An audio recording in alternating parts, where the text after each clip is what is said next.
Binge the full week of The Ray Taylor Show ad-free over at inspireddisorder.com/plus. This is The Ray Taylor Show. Weird! The Al Yankovic story is a new movie out now via Roku, the Roku app. If you have a Roku device, I would imagine you have access to this movie. And for those that don't, you can download a Roku app on your device, your smart device, like your phone or your tablet. I tried to get it on my Apple TV. Sadly, it was not available as an app on my Apple TV. Not surprised, since they're competing hardware. But I did get it on my iPad. I was able to watch this movie. I was looking forward to this movie. I was a huge fan growing up of Weird Al. His songs are hilarious, funny. I remember on rotation was Weird Al CDs or tapes and Adam Sandler, both of which comedy albums, comedy music, some sketches in the Adam Sandler stuff. I loved the parodies that Weird Al put out. Obviously Amish Paradise is a classic. Eat It. All of these songs that are also featured in this movie starring Daniel Radcliffe as Weird Al himself. Weird Al playing himself as the voice whenever he sings. It is Weird Al's voice. And he also plays the manager, the label, I guess a label executive, Weird Al does. But yeah, I love this movie. I was excited. I was able to get access to it. I had been seeing promos for this movie online for, I don't know, the last 6 months or so. And I knew it was a Roku movie, and I didn't really worry too much about it. I figured I would be able to find access, I'd be able to gain access to this movie in some way. Thankfully, I was able to do it legitimately. Also, thankfully, this is, because it's a Roku movie, Roku puts ads on their movies, but for whatever reason, while I was watching it on my iPad via the Roku app, I had 0 advertisement breaks. I could see in the track bar of progress bar of the movie little spaces where clearly ads should go, but never once did I have to watch an ad, which is different from every other experience I've heard from people watching this movie. So I don't know if it's because I watched it through the app and there was a glitch or whatever. Either way, I'm thankful I got to watch this movie uncut in its entirety, start to finish, no ads, and it was also a funny movie, which you would expect from Weird Al, somebody who has been doing comedy forever. And this movie, in a lot of ways, is similar to the music that he made, where it's, it's a musical biopic, but it's definitely has the Weird Al touch to it. Very similar in a lot of ways to Walk Hard, the Dewey Cox story, which is a parody of musical biopics, which is also a hilarious comedy movie. This movie, in a lot of ways, making fun of the biopic tropes that exist, like getting famous very effortlessly, the way songs get inspired, just very just cheesy, right? Which, if you're watching a serious biopic like Bohemian Rhapsody about Queen and you see how the origins of certain songs came about, it's very cheesy, very corny, not believable whatsoever. Whereas when you're watching Weird, the Al Yankovic story, it makes complete sense. And also, this whole movie, on some level, there are aspects of truth in this movie, but clearly there are major influences of just taking what might be a kernel of reality and exploding it as over the top as possible. Whether it's his dad or his parents in general, both hating his lifestyle, sitting him down at the dinner table, just literally telling him in a somber moment that they would like him to start acting like a different person, that they don't like anything that he does or who he is. Hilarious. His dad, like a dad angry at the idea his kid would play the accordion, but to such an extent it becomes a violent outrage any time that gets brought up, mentioned, or a salesperson shows up. The fact that he gets like peer pressured into going to a polka party, and at the polka party somebody brings out an accordion and they peer pressure Al Yankovic into playing the accordion by doing the chicken dance. The first time I mean, obviously, everybody, especially if you grew up in the 80s, I don't know how common it is today, but to be called a chicken is a very common way in the 80s and 90s for kids to get under your skin, right? To bully you or pressure you into doing a thing you don't want to do. But this movie, like everything else, takes it over the top, and it's not just these people calling him a chicken. It is a house full of people at a polka party doing the chicken dance in order to pressure him into playing the accordion. Of course, he's been playing the accordion in private, practicing. So, of course, he is a master accordion player, blowing the minds of all of his peers. Hilarious. So many cameos of famous people today playing different famous people of the day back then. Like there's a specific party he goes to where he's picked up by Dr. Demento, who is played by Rainfall, Heatwave, Extreme Winter Wilson, which is the new name of Rainn Wilson. Plays Dr. Demento, invites him to a party. At the party, all of the kind of eccentric artists of the 80s and 90s are there, all played by other famous people that are currently famous. Hilarious.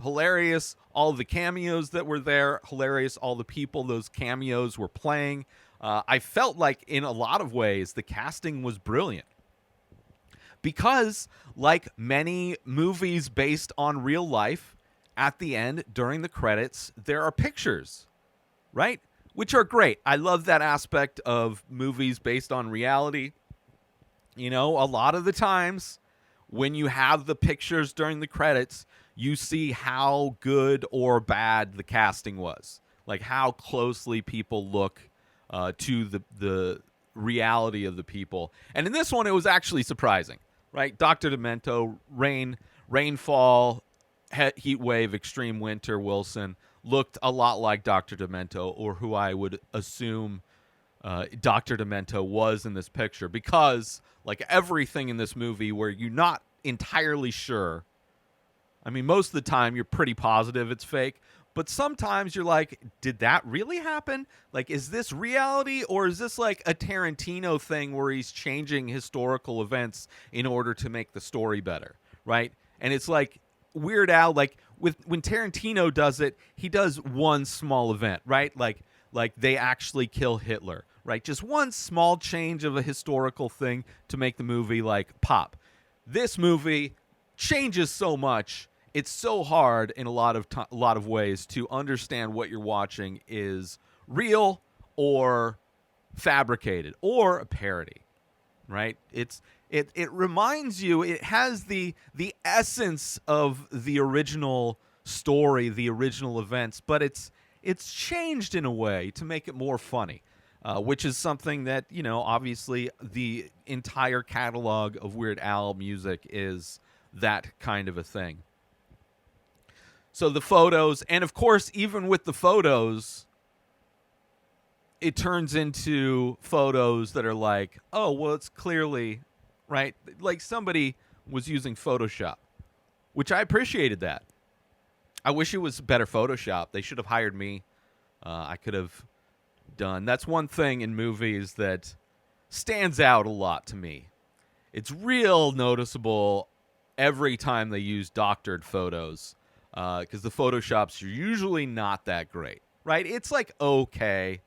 Like, it's somebody definitely knows a little bit about Photoshop, but they clearly weren't taking their time. It was kind of a rush job. They didn't really, nobody in the art department really critiqued the end product or had any notes for what is obviously a Photoshop piece. But in this movie, it doesn't really matter, right? Yeah, you don't need the most high quality Photoshops, but if they did, it would have hit better. It would have hit even more. I think it would have added a little bit more of like, are these photos real? Did Weird Al actually defeat Pablo Escobar? Did he really have a love affair with Madonna? Were his roommates really good band players and didn't show their abilities until his first show, where things weren't going very well on stage, and they just decided to go up on stage, pick up instruments, and could play them effortlessly along with the song that he was singing, right? Is that real? I don't know, right?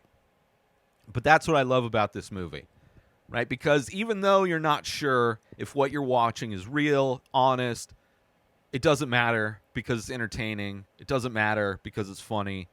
And I love seeing Daniel Radcliffe playing in these weird movies, playing these weird roles, whether it's this movie or Swiss Army Man, which is one of my favorite movies of all time. Like, I am a huge fan of the wacky things that Daniel Radcliffe does. And in this movie, I thought he was great as Weird Al. I really did. It was a lot of fun. All of the performances are great. Right? Like, everybody knows the movie they're in, right? They're playing it like they know they're in a comedy, but they're still playing it straight, which I appreciate that, because sometimes in comedies, actors will just kind of not try very hard, and it's noticeable. It doesn't work all the way, all the time, or they go over the top too much. I think everything was pretty amazing in this. The fact that he went from having these parents that hated his existence, not hated his existence, they just didn't approve of anything that he did or the person he was. And then he went to these roommates who were by far the most supportive roommates, right? Over the top kind of college bros, but also super supportive, which it's a fun contrast, right? Like, they're doing these ridiculously death-defying things in order to rebel now that they're on their own, which is something people do when they move out of their parents' house in the college years. Whether you're going to college or not, usually your 20s is where, when you're out of your parents' house, that's when you start doing things that aren't smart, that are very dangerous, and could land you in a lot of trouble.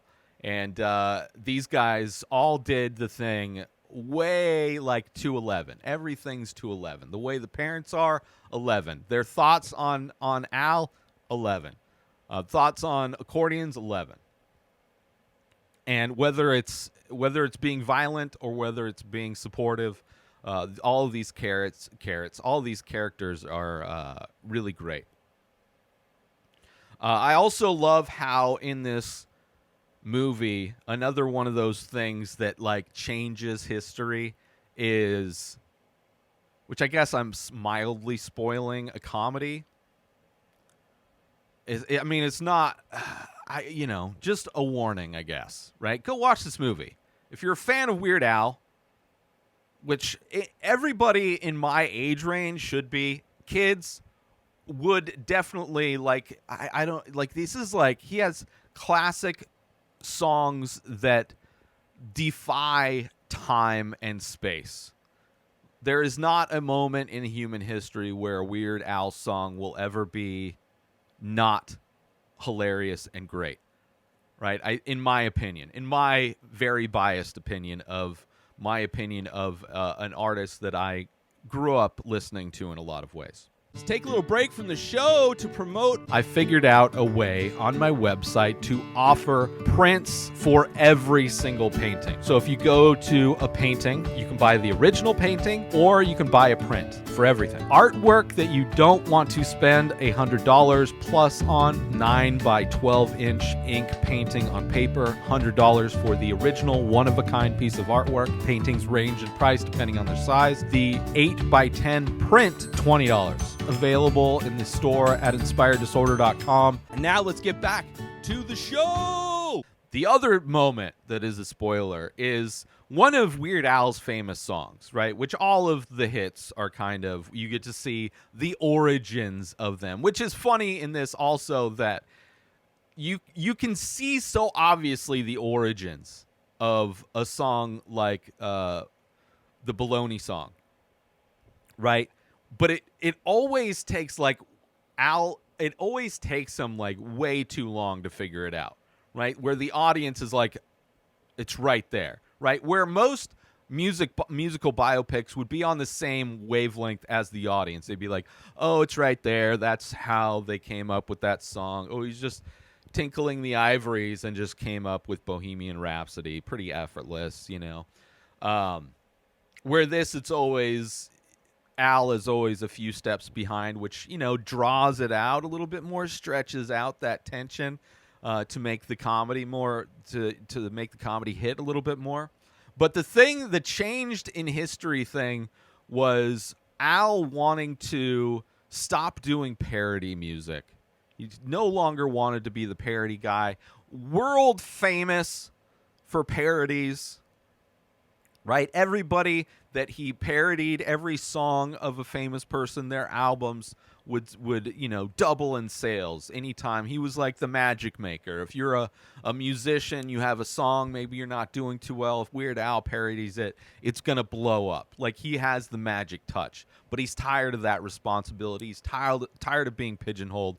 So he comes up with an original song after a complete and utter drug binge, right? He gets dosed with, because that's how all musicians come up with, that's how all artists come up with all of their ideas. You have to be on drugs to think creatively. It's almost impossible for an artist to think of anything outside of reality, to be creative in any way without massive amounts of psychedelics, right? Every artist knows this. Like, there's no possible way to have an imagination or to be creative without massive amounts of psychedelics. And in this one time, Al takes a bunch of psychedelics, not on purpose, but he did, right? His manager's a little bit of a scallywag, a little bit of a scoundrel, dosed his stuff, a little bit of a Ari Shaffir, as it were. And he comes up with this original song called Eat It, right? And then, of course, what happens, what we all know happened in reality, is that the struggling artist known as Michael Jackson, the guy who was kind of a washed-up part of an early boy band, the Jackson 5, kind of washed up, tried to go out on his own, be a solo artist, as many, you know, group boy band type of musical kind of gimmicks do. As they get older, they try, and of course we all know Michael Jackson struggled for many years and then just kind of died in obscurity, for those that don't recognize the name Michael Jackson. But in this movie, we see that in order to reinvigorate Michael's career, he did a turnaround whoop-de-woo on Weird Al and instead parodied Eat It with the Michael Jackson song Beat It, which most people would think it went the other way around. But we clearly see in this movie that that was an original song, one of the only original songs Weird Al ever wrote. A clear hit. Everybody knows Eat It, right? All the kids had the jacket in the 80s. They had the poster, right? It was an iconic thing. Even Michael Jackson stole all the look, everything. Didn't steal, parodied. I should make that clear, because that's what Weird Al did. It was kind of like a whoop-de-woo. It's a guy who tried to write unsuccessfully a bunch of original songs, and Michael Jackson just could never find just never was able to tap into the zeitgeist again once he left the Jackson 5. And then, he stole a little bit of the creative inspiration from Weird Al, did this song Beat It, and of course reinvigorated his career, up until he got killed by a doctor. But, he did a lot of kind of questionable things with kids also. So, maybe it was in that struggle where he kind of broke bad and went down a bad path, and just trying to ride on the coattails of Weird Al just wasn't enough for him to change his ways and find Satan, as it were. Like if he really was drawn to the light and would have hailed Satan a bit more, Beelzebub, he would have been on the righteous path and not done what he did, climbing trees and pretending he was a kid. Like, it's very weird, kind of the shattered struggle of an artist after leaving the boy band Jackson 5 was just clearly too much for him. But he did have that one glimmer of hope when he did the parody, right? Growing up, I always wished Weird Al and Michael Jackson would go on tour together, right? Then they parody each other's parodies into a whole new thing and then released a double album together, right? That would have been perfect, right? Maybe have Madonna in the background doing the dancing, because, of course, Madonna was known for dancing, not singing. Most of her songs were just kind of melodies, mostly dancing, right? She was a very an expressive dance artist who happened to have good producers to do her catchy things, right? I would have always loved to see that, but it never happened, sadly. And one of the very few moments of this movie where they didn't portray it as that. But yeah, I love that aspect of it, where, it's very Tarantino thing, where Tarantino takes one little element and he switches it, and this movie does a very similar thing. And it does it so much that it's almost hard to know when it switched or switched back, or, maybe the switch is just being and it's strobe lights, and, maybe you have like a neurological disorder and the flashing lights give you seizures. And then, you spent most of the movie on the floor with foam coming out of your mouth, and just because there wasn't the warning at the beginning of the movie that there was going to be the flashing lights. So if you have that kind of neurological disorder, it warns.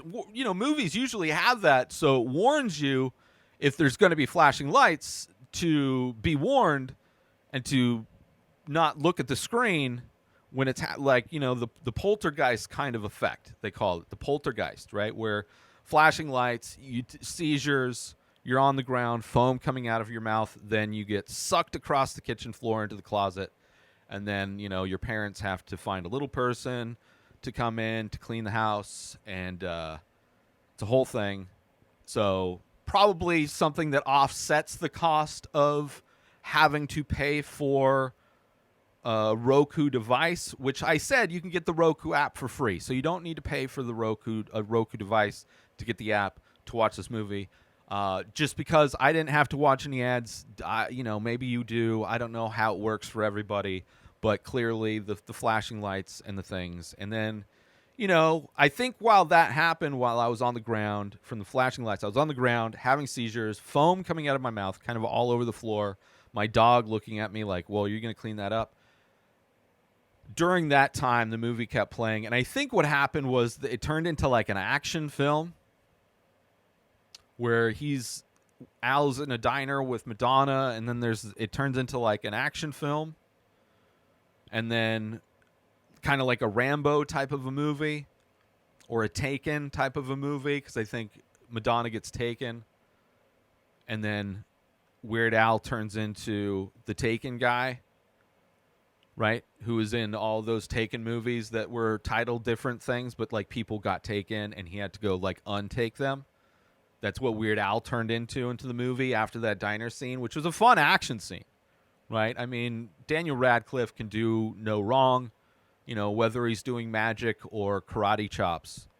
He's got it. He's got it and pulls it off really good. Very strong dude too, right? It never realized how absolutely strong Weird Al is until seeing this movie where Daniel Radcliffe has his shirt off multiple times and just ripped, right? We never saw that with the real Weird Al because he was always wearing a Hawaiian shirt, right? Never really showed the guns, never really put it out there in that way until this movie. So it was clear that, he wanted to hold back, right? His whole career, he knew one day he was going to be making a movie, and then there was going to be this guy named Daniel Radcliffe who was going to be able to accurately portray the authentic Weird Al Yankovic physique to the people out in the world, let them know that he was buff, and that's why Madonna got into him and kind of ruined his life, But at least when he wanted to go drunk driving, she had the keys ready to go. Because he was going to leave without the keys. That just would have been embarrassing. You can't drunk drive if you don't have the keys, right? You can't, just bad things can't happen if you can't even go, right? The journey can't start if you don't have the starter metal piece that goes in the thing. You turn it. So, great stuff. Love that. When he finds out, like later on, obviously, like every biopic movie, the struggles of the parents, there's always some kind of resolution to that. There's always a coming back where he comes home, right? He ends up doing the thing that his parents always thought he would do, like in Elvis. He went back and became whatever he did before. He made music, and this one, Al goes and works in the factory. We all remember that time and Weird Al's career where he went back home, right, after the fame and fortune and everything, and then Escobar took his woman and he had to, go kill Escobar. And, it just all of that stuff that happened in the 80s and the 90s, we all remember it, right? It was on Entertainment Tonight every night, just the Weird Al saga. What is the new developments with Madonna and Escobar and the cartel, and is Michael Jackson going to do another parody? All of that stuff was just every night on Entertainment Tonight and Dateline and all those shows. Let's take a little break from the show to promote the benefits of Inspired Disorder Plus. So you go inspireddisorder.com/plus. Sign up, $5 a month. You get to binge the full week of The Ray Taylor Show ad-free. You get to watch all of the live painting videos I do. You get a special members-only discount and deals for all of the artwork and merch that I sell. You also get the complete podcast back catalog of every podcast I've ever produced, hundreds of episodes, countless different podcasts. You also get access to my personal blog. A new blog comes out every week. In addition to that, you get my creative writing that I'm releasing. You also get access to Asking Me Anything. 14 years of experience podcasting. I've been creating art my entire life. I've been using Photoshop since middle school, and you can contact me to ask me questions about that or anything else. So those are the benefits for signing up for Inspired Disorder Plus. And now let's get back to the show. And, when he went back to the factory, they tried to send the camera crew there, but of course, big accident. People die sometimes. I mean, factories, people just get sucked into machines all the time, right? That's why they took factories out of the United States and then put all the factories on giant boats, right? From Ohio and the Midwest, they helicoptered all of the factories onto these giant boats and shipped them off to Mexico. They shipped them off to China, all the factories. They shipped them off other places where they don't care if people get sucked into the machines. But in America, we couldn't stand for people getting sucked into machines in factories anymore. So we had to get rid of factories, right? Factories were the problem. A lot of people were saying factories don't kill people. The capitalist machine kills people. But we knew the real thing, that factories were a tool specifically designed to suck human life into them and spit out a pile of skin and bones and blood. We've seen the movies. We know. Ship the factories overseas, that whole thing that happened in the 90s. And so that kind of changed Weird Al's trajectory again, because there was no more factories, because they kept sucking people into machines.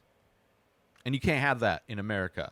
Although I hear they're bringing that back, right? We have so many people, overpopulation in America, so they're like, finally we can bring back Like there's people have been having enough babies, right? So we have too many people again, too much traffic, always too much traffic.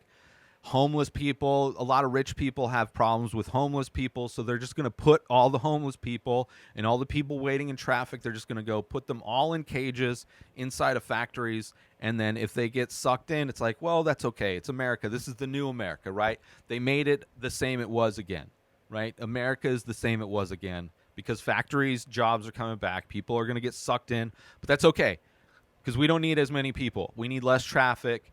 Homeless people make rich people go ew, right? We can't have rich people going ew. It's just like it's disgusting to see a wealthy person's face shrivel up like that when it sees a homeless person that they have to like drive by in their Maseratis or look down at in their from their helicopters. Like it's just a whole thing that's going on in this country with politics and.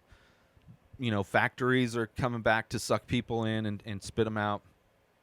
And this movie really didn't really focus on the minutia of all of that, but I appreciate that it, at least hinted at least paid homage to the fact that we had a massive factory sucking in people problem.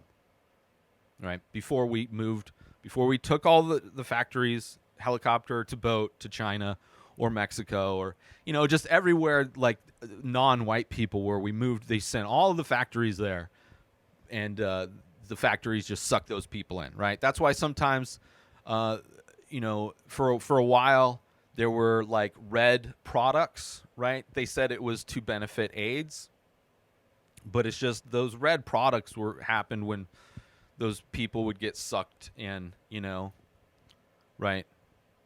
So anyway. Loved it. This movie was great.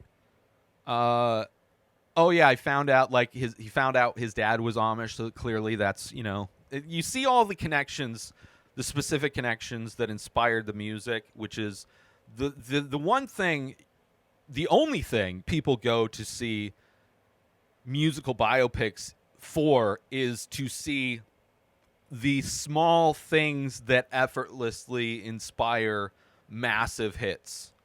Right. So when he found out he has a lineage to the Amish folk, the ability to write a song that his dad already wrote. So the ability to take the paper with the lyrics on it and mash that up with a gangster rapper of the time, Coolio, right? That blending of father's inspiration and the streets, blending that together, clear and obvious hit, and thankfully we have that aspect shown in this movie in a way that's like when they sat down at the dinner table and Al found out that his dad was Amish, right? Very disgusting kind of behavior to be discovering about your parent that they used to be without electrical devices, like they could have gone a different way. But Al kept it together, found out, okay, my dad started out life without using electrical devices and was kind of part of this religious cult thing, but he wrote down this song, so let bygones be bygones, and let's do this, So I enjoyed the historical value that this movie put out in a time where history books are being taken away because history is racist, and we don't want racism to exist, so then we have to get rid of books. But one of those books was just full of pictures that his dad drew of the Amish community, so it snuck by the censors who take books to burn them to get rid of racism. And that history is so needed because we don't have any history anymore. There's no more history. Math is illegal. History is illegal. Some music is not good. Video games, I think, are bad now. it's just a confusing time, and it's good to know that we have a movie like this movie, Weird, that really kind of realigns perspective and reminds us what the times were before today. You know, all of those times and all of those moments that existed before today, they existed in a time that was before, and they're not now. They're not going to happen in the future. They happened already in the past, and this movie did a great job of, you know, just highlighting those things and exploring those things and highlighting the highlighted parts, like underlining the highlighted parts of those things to really embolden them and underline, not strike through, because that makes it harder to read. But I do think he did use some hash marks in the drawings of his Amish. I think it was just more of a aesthetic style of the time for the Amish to do the hash lines as a way to shade, to provide contrast and shadow in an image to, you know, kind of make the composition pop. But you know, it's sad that Madonna killed him, had him killed, just as he won that very specific award. You know, but at least he came back. You know, we all know how George Romero invented zombies, and since his invention of zombies, thankfully we were able to reanimate. They planted Weird Al's dead body in the reanimation soil invented by George A. Romero, planted him in the resurrection soil, and then had the regeneration stone at the front of it labeled with the name, because you don't want to, when you wake up after being regenerated, if you don't have the stone with your name on it, you'd forget. You might forget, and you might think you're, like, he could have woken up and thought he was Michael Jackson, right? Because we didn't have a Michael Jackson anymore. So he could have woken up and he's like, well, I have a song that's very similar. Maybe I am. But he wouldn't have wanted to come back as Michael Jackson because of all the kid stuff. So when he died, they put him in the regeneration soil invented by George A. Romero, became zombie Al Yankovic. And, you know, like the movie George Romero directed, Creep Show, the very first Creep Show, is a parody of the events of Al Yankovic. In that first story of Creep Show 1, it was a dad, quote unquote, but we all know that Weird Al Yankovic doesn't have kids, right? He doesn't, like, kids have him, but he doesn't have kids. So they changed it a little bit for that George Romero movie, but it depicts the events of Madonna going to the regeneration soil site by the stone of healing. And, you know, it was a great way to end this movie after seeing the Photoshops and the history. So I appreciated this movie. Thank you, Weird Al Yankovic, for coming back and being our Lord and Savior of all things musical and comedy, funny, ha-ha stuff. And I really do appreciate that you cast Rainfall, Heatwave, Extreme Winter Wilson as Dr. Demento, because the casting was amazing. For a second, I thought, oh, is that like a emaciated Rainfall, Heatwave, Extreme Winter Wilson? Is that an emaciated Rainfall, Heatwave, Extreme Winter Wilson? Or is that what Dr. Demento actually looked like? I didn't even know Dr. Demento was a real person. I actually thought, out of this whole movie, I thought that was the one thing that he changed, like Tarantino did, to make it fictional. Like, everything else is clearly by the book, exactly how it happened in the before times of history moments, except for Dr.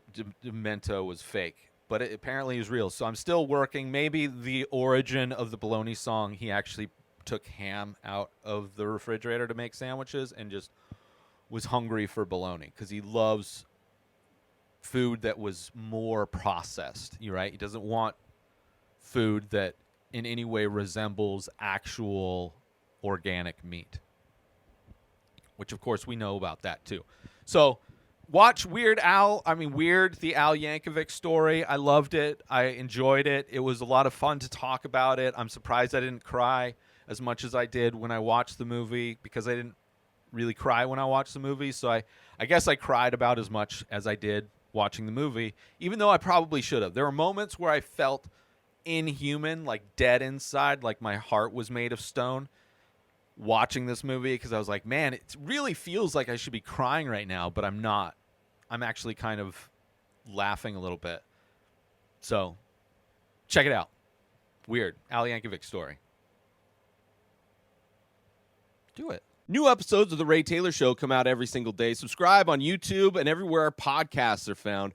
Binge the full week over at inspireddisorder.com/plus. Buy Ray Taylor Show merch over at inspireddisorder.com. Have a wonderful day, everybody. Peace out!